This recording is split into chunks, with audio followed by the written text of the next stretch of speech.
आज हम इस वीडियो में रिवीजन देखेंगे। सबसे पहले देखेंगे हम एंगल, इस चैप्टर का रिवीजन, उसके बाद सर्कल और उसके बाद फैक्टर्स एंड मल्टीपल्स। सबसे पहले देखेंगे हम एंगल्स, इस चैप्टर का रिवीजन। उसमें देखेंगे हम टाइप्स ऑफ एंगल। तो टाइप्स ऑफ एंगल में सबसे पहला है राइट एंगल। राइट एंगल यानी ऐसा एंगल जिसका मेजर 90 डिग्री हो, वो कहलाता है राइट एंगल। उसके बाद है हमारे पास एक्यूट एंगल। एक्यूट एंगल यानी ऐसा एंगल जिसका मेजर 90 से लेस देन हो, यानी वो एंगल 60 डिग्री का हो सकता है, वो एंगल 30 डिग्री का हो सकता है, वो एंगल 50 डिग्री का भी हो सकता है। यानी जो भी एंगल का मेजर आपको लेस देन 90 डिग्री यानी 90 से कम नजर आए, वो है एक्यूट एंगल। उसके बाद देखेंगे हम ऑब्ट्यूज एंगल। ऑब्ट्यूज एंगल की फिगर कुछ इस तरह से नजर आएंगी आपको, यानी ऐसा एंगल जिसका मेजर आपको 90 से ग्रेटर देन नजर आएगा, वो होगा आपका ऑब्ट्यूज एंगल। ऑब्ट्यूज एंगल का मेजर 100 हो सकता है, 120 हो सकता है, बट लेस देन 180 आपको नजर आएगा। ग्रेटर देन 90 होगा और लेस देन 180 होगा।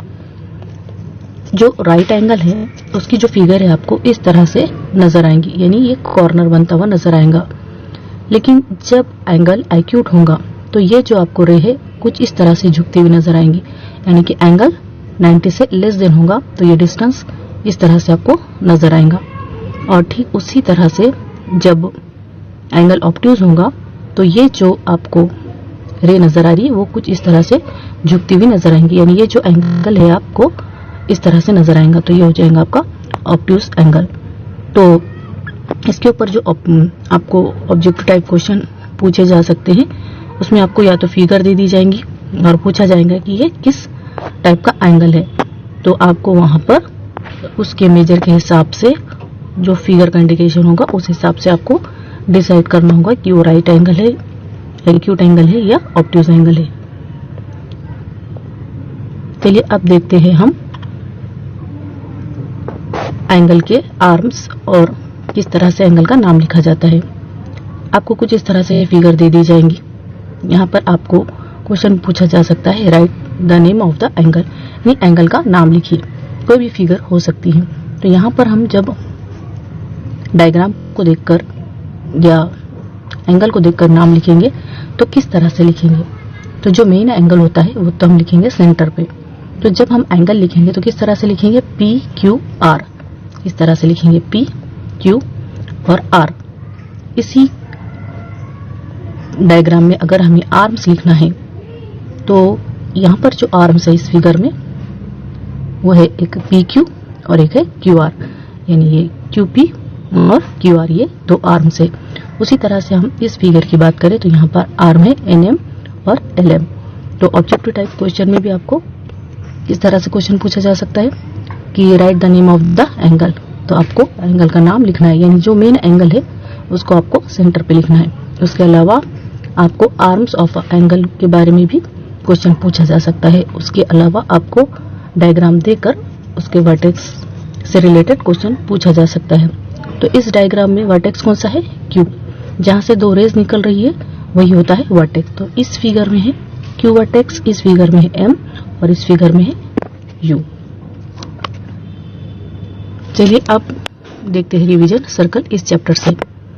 तो यहाँ पर हम जो कंसेप्ट देखेंगे वो देखेंगे रेडियस, कॉर्ड एंड डायमीटर। सबसे पहले हम देखेंगे रेडियस क्या होता है। तो जो रेडियस होता है उसकी पहले डेफिनेशन देख लेंगे। The line joining the centre of the circle to any point on the circle is called radius. Radius किसे कहेंगे, जब हम ये सर्कल दिया गया है, जब हम इस सेंटर को यहाँ पर सर्कल के ऊपर प्रेजेंट किसी पॉइंट से ज्वाइन करते हैं तो ये जो डिस्टेंस नजर आ रहा है यही हमारा रेडियस होता है। तो इस फिगर में आपको जो रेडियस नजर आ रहा है वो है पीएम।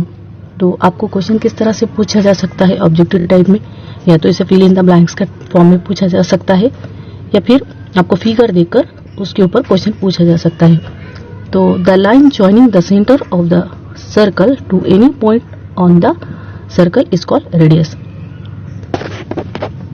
तो यहाँ पर इस फिगर में जो रेडियस है वो है पी एम। उसके अलावा इसी तरह से यहाँ पर हम और रेडियस ड्रॉ कर सकते हैं। यहाँ पर ये पी यानी सेंटर से यहाँ पर कोई पॉइंट ले लेंगे हम एन, तो पी एन ये भी क्या हो गया रेडियस। चलिए उसके बाद समझते हैं हम कॉर्ड के कंसेप्ट। सेकंड है कॉर्ड। कॉर्ड क्या होता है? A line joining any 2 points on a circle is called a chord। यानी एक कोई सर्कल दे दिया गया है और सर्कल के ऊपर 2 पॉइंट प्रेजेंट है। जब हम इनको ज्वाइन कर लेते हैं, चाहे वो सेंटर से पास हो या फिर सेंटर से ना पास हो, वो कॉर्ड कहलाएगा। तो सर्कल के ऊपर प्रेजेंट 2 पॉइंट को जब ज्वाइन कर लिए तो जो सेगमेंट है ज्वाइन करने वाला, वही सेगमेंट हमारा कॉर्ड कहलाएगा। तो इस फिगर में हम MN, ये जो आपको सेगमेंट नजर आ रहा है वो है कॉर्ड। तो कॉर्ड जो है वो सेंटर से भी पास हो सकता है और सेंटर से पास ना भी हो तो भी वो कॉर्ड कहलाएगा। और जो सर्कल का सबसे बड़ा कॉर्ड होगा वो डायमीटर भी कहलाता है। चलिए अब समझते हैं डायमीटर के कंसेप्ट को। डायमीटर क्या है? सबसे पहले देखेंगे उसकी definition. A cord passing through the centre of the circle is called diameter. अभी हमने कॉर्ड के कंसेप्ट को समझा, यानी ऐसा कॉर्ड जो सेंटर से पास हो। इसके लिए कंडीशन होनी चाहिए कि वो सेंटर से पास हो। जो भी कॉर्ड सेंटर से पास होगा वो कहलाएगा डायमीटर। तो यहाँ पर जो सेंटर है हमारा P, और इस P से जो सेगमेंट पास हो रहा है वो है AB। तो AB क्या हो जाएगा? कॉर्ड होगा। और साथ ही से हम सेंटर से पास हो रहा है इसलिए क्या कहेंगे? डायमीटर। ये डायमीटर के लिए क्या कंडीशन है कि वो सेगमेंट या वो कॉर्ड सेंटर से पास होना चाहिए, अदरवाइज वो डायमीटर नहीं होगा। उसी तरह से हम इस सेंटर से पास होते हुआ इस तरह से भी डायमीटर खींच सकते हैं। इसका नाम हम दे देंगे PS। तो ये PS भी क्या हो गया? डायमीटर। तो आपको फिगर देखकर उसके ऊपर क्वेश्चन भी पूछे जा सकते कि आइडेंटिफाई द कॉर्ड, रेडियस और डायमीटर। यानी आपको इन नेम्स को दे दिया जाएगा और उसे आपको आइडेंटिफाई करने के लिए कहा जाएगा। चलिए अब देखते हैं relation between radius and diameter. Radius और डायमीटर में क्या रिलेशन है? The diameter of a circle is twice the length of its radius. जो भी डायमीटर होता है सर्कल का वो रेडियस का डबल होता है। यानी हम इस तरह से कह सकते हैं D is equal to R plus R। यानी D कब आएगा? जब हम 2 रेडियस को मिला लेंगे। तो यहाँ पर इस फिगर में आप अगर ऑब्जर्व करेंगे तो यहाँ पर OB ये एक रेडियस है और इधर से हम यहाँ पर कोई पॉइंट ले लेते हैं C, यानी OC ये एक रेडियस है। यानी जो 2 R को हम अगर मिला लें तो तब जाकर हमें ये डायमीटर मिलता है। यानी जो हमारा डायमीटर का फॉर्मूला है वो क्या हो जाएगा? D is equal to R plus R। यानी इस तरह से हो जाएगा ये D is equal to R plus R। उसी तरह से आपको अगर रेडियस पूछा जाए यानी R, तो हो जाएगा डायमीटर का हाफ, यानी R is equal to D divided by 2। तो इस फॉर्मूले से रिलेटेड भी आपको क्वेश्चन पूछे जा सकते हैं। चलिए कुछ इसके ऊपर क्वेश्चन सॉल्व कर ले। मान ले अगर आपको रेडियस 16 दे दिया गया है और आपको मालूम करना है डायमीटर, तो डायमीटर क्या हो जाएगा? इसका डबल, रेडियस का डबल होता है डायमीटर। यानी हम R प्लस R कर लेंगे, R प्लस R यानी 16 प्लस 16, तो ये हो जाएगा हमारा 32। इस तरह से हम फाइंड आउट करेंगे। यानी जो भी रेडियस दे दिया जाएगा उसका हम डबल करेंगे तो हो जाएगा डायमीटर। उसी तरह से अगर डायमीटर दे दिया गया तो हम उसका हाफ करेंगे तो हो जाएगा रेडियस। चलिए उसके बाद हम देखते हैं मल्टीपल एंड फैक्टर्स इस चैप्टर का रिवीजन।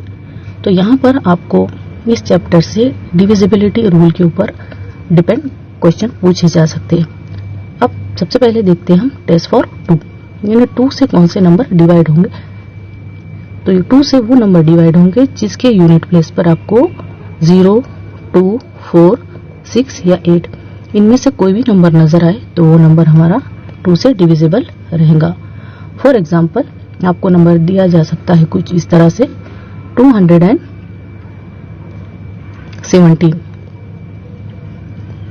और 214। आपको इन नंबर में से पहचानना है कि कौन सा नंबर 2 से डिविजिबल रहेगा। और हमने अभी टेस्ट फॉर डिविजिबिलिटी बाय 2 देखा है कि यूनिट प्लेस पर इन डिजिट में से कोई डिजिट होना चाहिए। तो यहाँ पर ये 4 है, इसलिए ये है जो नंबर है वो 2 से डिविजिबल रहेगा। तो क्वेश्चन किस तरह से पूछा जा सकता है आपको, 216 इज डिविजिबल बाय, कुछ इस तरह से आपको क्वेश्चन पूछा जा सकता है। और आपको ऑप्शन दे दिए जाएंगे 2, 5 और 7, कुछ इस तरह से। तो आपको सही आंसर लगाना है 2, क्योंकि आप वहां पर जब चेक करेंगे तो आप उसकी देखेंगे यूनिट प्लेस। इस तरह से आपको क्वेश्चंस आ सकते हैं। उसके अलावा आपको टेस्ट फॉर डिविजिबिलिटी बाय 5 देगा। तो जब हम 5 के लिए टेस्ट करेंगे तो उसकी यूनिट प्लेस चेक करेंगे। अगर आपको यूनिट प्लेस पर 0 या 5 इनमें से कोई भी एक डिजिट नजर आए तो वो जाएगा 5 से कंप्लीटली डिवाइड। उसी तरह से टेस्ट फॉर डिविजिबिलिटी बाय 10 के लिए आप चेक करेंगे सिर्फ उसकी यूनिट प्लेस। अगर यूनिट प्लेस पर 0 हो तो वो 10 से। तो आपको क्या किया जाएगा, एक नंबर दे दिया जाएगा और क्वेश्चन पूछा जाएगा कि ये नंबर किस से डिविजिबल है। For example 555 is divisible by, कुछ इस तरह से आपको क्वेश्चन आएगा और आपके ऑप्शन है 2, 10 और थर्ड है 5।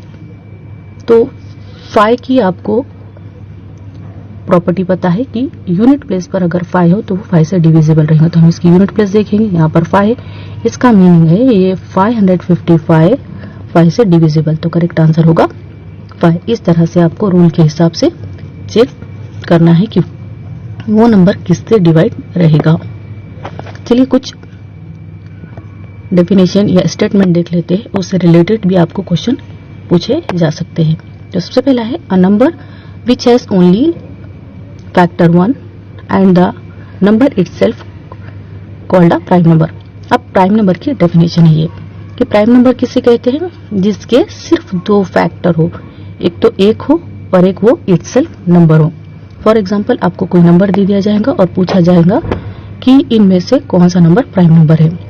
तो ये 2 अगर आप इसका फैक्टर निकालेंगे तो ये तो प्राइम नंबर है, 3 भी प्राइम नंबर है और 19 भी प्राइम नंबर है। अब 19 के जब आप फैक्टर निकालेंगे तो 19 इंटू 1 ही कर सकते हैं आप, इसके अलावा ये किसी टेबल में नहीं आता। तो ये 19 क्या है, प्राइम नंबर है। अगर हम 25 ले तो ये 25 ये प्राइम नंबर नहीं होगा। ठीक है, एक तो हम बोलेंगे 25 इंटू 1, एक तो कहेंगे हम 5 इंटू 5। तो जब हम इसके फैक्टर निकाल रहे हैं ये तो मोर देन 2 निकल जा रहे, तो इसलिए ये प्राइम नहीं होगा। तो प्राइम कौन से होंगे, जिसके सिर्फ 2 ही फैक्टर निकले। तो कोई नंबर दिया जा सकता है और आपको आइडेंटिफाई करना है कि इसमें से कौन सा नंबर प्राइम है। चलिए उसके बाद देखते हैं हम composite number. A number which has more than 2 factor is called a composite number. अब जिसके फैक्टर मोर देन 2 निकले तो होगा कंपोजिट नंबर। फॉर एग्जाम्पल 16, जब हम 16 के फैक्टर निकालेंगे तो क्या निकालेंगे, 16 इंटू 1 एक निकालेंगे और निकालेंगे 4 इंटू 4, यानी यहाँ पर फैक्टर मोर देन 2 निकल रहे, यानी इसके फैक्टर किस तरह से 1, 4, 16 और एक होता है 2 इंटू 8 भी होता है, यानी इसके जो फैक्टर निकल रहे ये मोर देन 2। इसलिए ऐसे नंबर जिसके फैक्टर मोर देन 2 हो वो होगा कंपोजिट। और स्टेटमेंट देख लेते हैं, 1 is a number which is neither prime और नॉर कंपोजिट। क्वेश्चन आपको पूछा जा सकता है कि dash is a number which is neither prime nor composite. कौन सा ऐसा नंबर है जिसको आप ना तो प्राइम कह सकते नहीं तो कंपोजिट। तो 1 ये ऐसा नंबर होगा जिसे हम ना तो प्राइम बोल सकते और ना तो ही कंपोजिट बोल सकते। तो ये था 3 चैप्टर्स का रिवीजन। आई होप ये आपको समझ में